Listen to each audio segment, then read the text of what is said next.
Hello and welcome to a rapid revision session.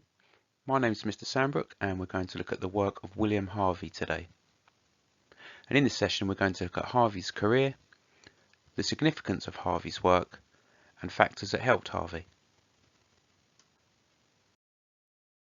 So let's start with some key points from Harvey's career. He was educated at Cambridge University, but then travelled to Italy to study at the famous Padua University. And there he was taught by a famous doctor called Fabricius. One of the things that Fabricius taught him was that veins contained small valves, but Fabricius didn't know the function of these valves. On his return to London, Harvey became an increasingly important and famous doctor, and even became the doctor to the king. In his studies, Harvey was always very careful and meticulous. He prioritised practical work and used dissection as well as reading about medicine and the body.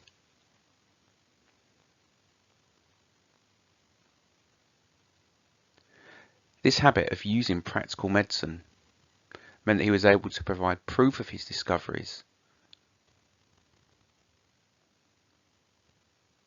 His key publication is called An Anatomical Account of the Motion of the Heart.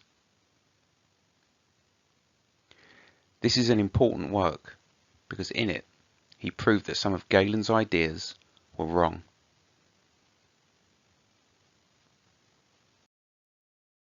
So let's look at Harvey's methods. Our key point is that Harvey made discoveries about the circulation system that proved that Galen's ideas about anatomy were wrong. Before Harvey, physicians believed Galen's claim that blood was made in the liver and that the body constantly burnt blood like fuel. Other doctors had questioned Galen, but no one had provided proof that he was wrong. And physicians also did not know how blood moved around the body. Harvey's work here was key. He proved that blood constantly is pumped around the body on a circulation system. And he applied Renaissance technology like pumps to explain his ideas. He was probably influenced by observing pumps in action around him. He carried out a string of experiments on cold-blooded animals, such as lizards, to observe their hearts and blood vessels.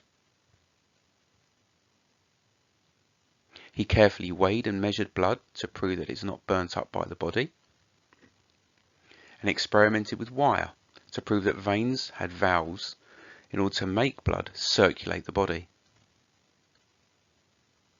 And his book, An Anatomical Account of the Motion of the Heart, proves his ideas. It has diagrams such as you can see on the left of your screen, as well as explanation.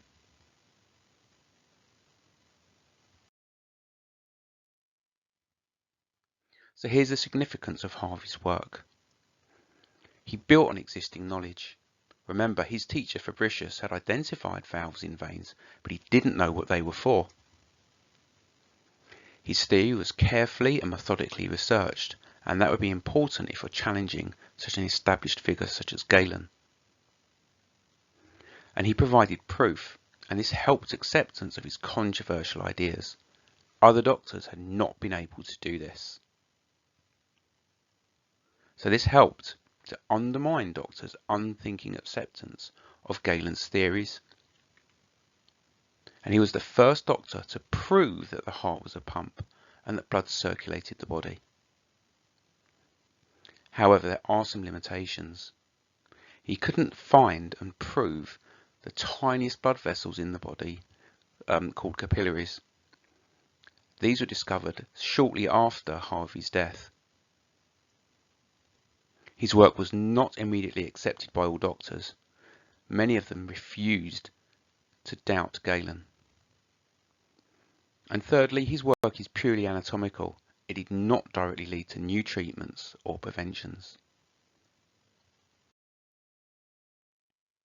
Just briefly, here are some factors that we could identify as helping Harvey: his individual genius,